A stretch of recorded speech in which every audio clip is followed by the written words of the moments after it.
these people had one thing in common. They knew they had it in themselves. They knew they could be something beyond where they were. They were willing to put their time, their energies to better themselves. Frequently, they had parents who were crying as their children received the degrees. They had spouses, they had siblings. It was one of the great experiences of my life. And at that point, I was hooked. So I went to New Orleans, I went to Chicago, I went to Detroit, I went to Cleveland, I went to Baltimore. And I met the most remarkable group of people. And if you'd told me that those people would be here just 8 years later, having proven to yourself what you really could do with more skills, it's just remarkable. So I would like to just tell you a couple of short stories, and we'll draw maybe a couple of lessons from them. As I came in, Mike Bloomberg was talking, and he talked about immigrants, and I echo his remarks. But I would like to tell you of two women that each sold a business to Berkshire Hathaway, to me actually, for many, many, many millions of dollars. Both of them started with $2,500. By a coincidence, it was the exact same amount. It was everything they had in the world. And one of them was a woman who landed in Seattle in 1917, couldn't speak a word of English, had a tag around her neck. The tag said, Fort Dodge, Iowa. The Red Cross got her to Fort Dodge, where she was reunited with her husband who had come to the country a couple of years earlier. And she lived in Fort Dodge for 2 years. And as she put it, she felt like a dummy. She couldn't pick up the language. She couldn't learn a word. And so she and her husband decided to move to Omaha. So they came to Omaha in 1919, and there she found a small colony of Russian Jews, so she started feeling more at home. And then as her oldest daughter went to school, she would come home, this daughter, Frances, and she would teach her mother the words she'd learned in school that day. And this woman, Rose Blumpkin, spent 20 years saving money, bringing first her siblings over, her mother and father, $50 at a time. She sold used clothing to do it. She had 4 children during this period. And by 1937, after 20 years, she'd saved $2,500. She went to Chicago and she bought what she could of furniture. Her dream had always been to open a furniture store. And this woman who had never gone to school one day in her life, with $2,500, but with the same spirit that the people in this room had about having a dream and working to accomplish that dream, she built a business which she sold to me in 1983 for $60 million approximately, and which did $1.5 billion worth of business last year. The 4th generation is working in that business. This woman, Rose Blumpkin,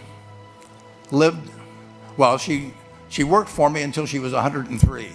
And then she retired and she died the next year, which is a lesson to all of Berkshire's managers that premature retirement, you can't tell what's going to happen.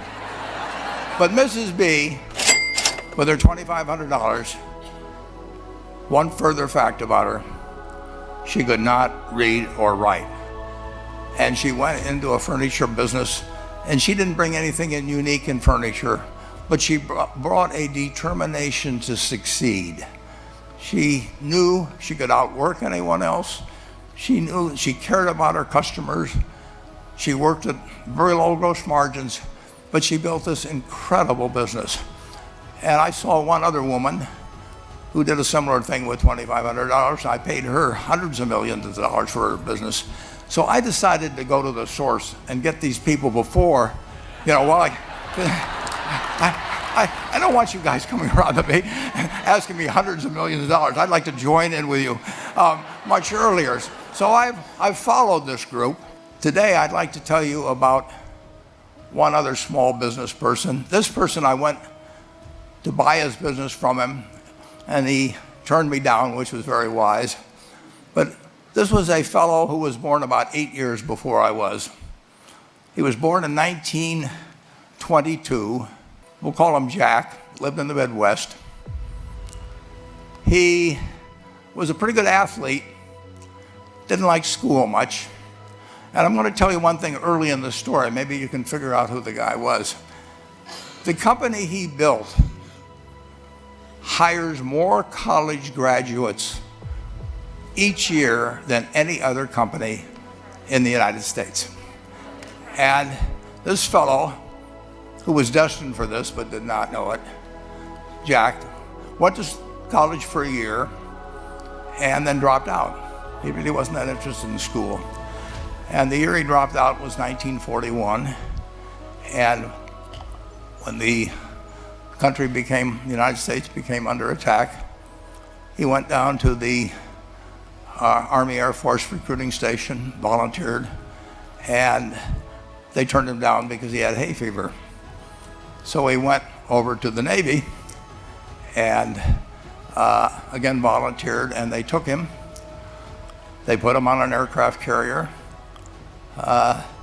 He flew small fighter planes during World War II, got 2 distinguished flying crosses from the Navy, and then he came back to the Midwest.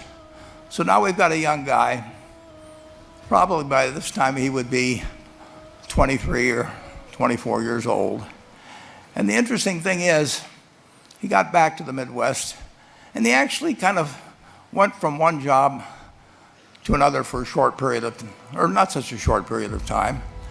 And he finally became a used car salesman at a Cadillac dealership in St. Louis, Missouri.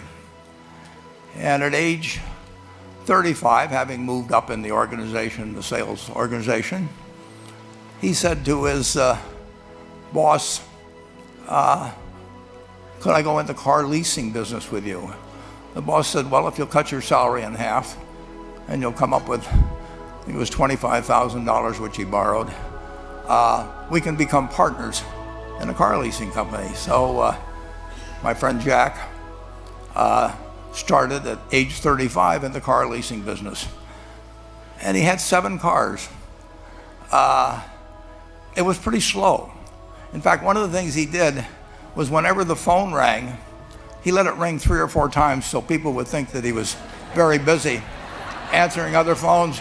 And of course, it was the only call he was going to get all day. So his first venture was okay, but it wasn't really going to go anyplace. And there's a lesson in this for all of us. At age 40, he decided, with 17 vehicles, 17 cars, he was going to go into competition in the rent-a-car business. So now he's taking on Hertz and Avis and National and people like that who have hundreds and hundreds of thousands of cars. And he's got 17 cars, and his cars aren't any different than theirs. I mean, he's buying them from General Motors or Ford or Chrysler. And he can't get the airport locations. Those companies have them all sold up. But he was determined that he would basically offer the customer, can't offer him a different car, but he can offer them friendlier service than they've ever seen. And so he started a company. He named it after the battleship that he'd flown from in the Pacific, which was the USS Enterprise. And he died about a year and a half ago. But when he died, his rent-a-car company, starting with those 17 cars, was worth more than Hertz and Avis and all the rest of the rental cars put together. The man's name was Jack Taylor, and his son, Andy Taylor, is a good friend of mine, runs the business now. A grandchild is in the business. There'll probably be a 4th generation along the line. So this man, in the United States, he didn't invent artificial intelligence. He didn't do anything that, just like Mrs. B selling furniture, I mean, that any one of us could have entered those businesses.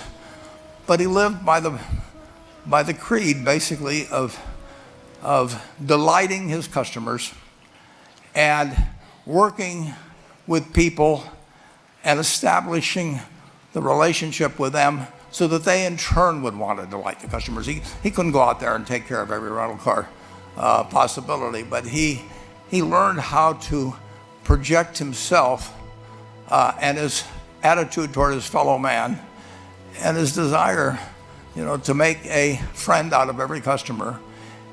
He managed to take very ordinary cars and turn them into this extraordinary business from virtually nothing. And it illustrates several points. One is, you don't necessarily get it right exactly right the first time. I mean, the car leasing business, basically you were competing on the cost of money to finance cars. And it's very hard to delight a customer when you just give them the car and tell them to send you a monthly check for 5 years and you'll be back at that time. So his talents were being wasted basically in that business. But at the age of 40, with all of that experience behind him, he found the golden key, and he took a very ordinary business and turned it into an absolutely extraordinary operation. And just like Mrs. B or Rose Blumpkin did with furniture. And he didn't worry about whether the Federal Reserve was going to tighten or ease.